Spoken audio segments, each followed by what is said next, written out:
So your son, we have a warrant for your son. Let me see it. So we do not have it in hand. Well, then you do not have a warrant. I'm sorry? Then you do not have a warrant. What are your officers' names? Give me your names and badge numbers, please.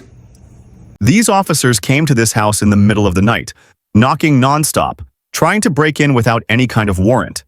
They thought they could intimidate a family with badges and a commanding tone.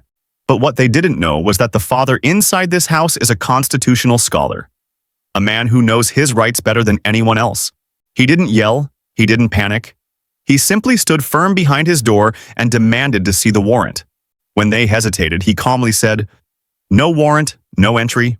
Every word he spoke was like a live law lesson right at the doorstep. He cited the law, quoted case precedents, and exposed every mistake in their actions. The officers grew silent, unsure what to say next. And in the end, instead of stepping inside, they turned around and walked away into the night. No power, no force, just knowledge. One night where wisdom defeated authority, and justice stood with the man who knew his rights. So your son, we have a warrant for your son. Let me see it. So we do not have it in hand. Well, then you do not have a warrant. I'm sorry? Then you do not have a warrant. What are your officers' names? Give me your names and badge numbers, please. Names and badge numbers. I'm Sergeant Standoff. Badge number. 3841. Your name. Boya. 4468. And your name. Brown. 4515. You say you're here with a warrant, but then you say you don't have a warrant. The paperwork's at the No can do. I'm familiar with the law. You guys were here the other day, correct? We weren't, no. Okay. We weren't here. Well, my wife was, and she has 2 law degrees. And I stated this will be forwarded to her daughter, who's a political appointee by the current administration at the Department of Justice in Washington. A lot of people don't know that. Go get the warrant and then come back. Do you think that he's coming out there? I know my rights. I can quote constitutional law all day long. I may have long hair, but I wouldn't let it fool me. I wouldn't let it fool you. Well, sir, we're not trying to play any tricks on you, okay? There's paperwork for him to go up to the intake officer to get that paperwork signed, okay? Yeah, well then I will wait until it's signed. Well, he's got to come up there. Doesn't work that way, pal. You know that and I know that. I know the law. I know the law.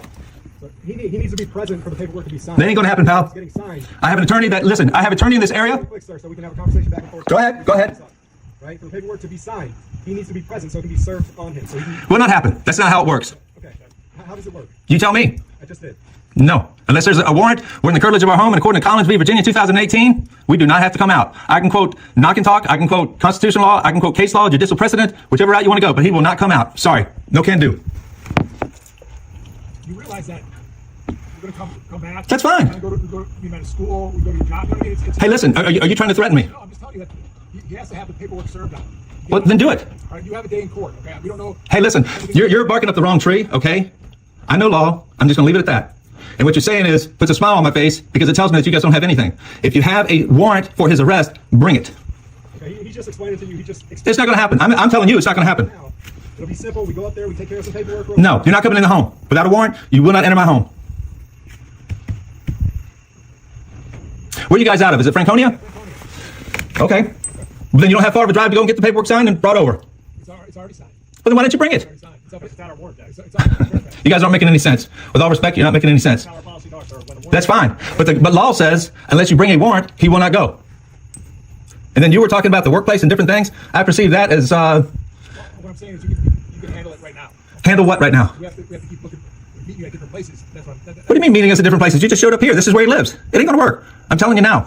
It will not work. I live in Texas, so I'm familiar with Texas law, okay? I'm not licensed here, but I have attorney friends here, and I have one that's going to be representing him in juvenile law. And I just got off the phone talking with her moments ago. So I suggest that you guys go and get the warrant the way that it's supposed to be done, and then come back.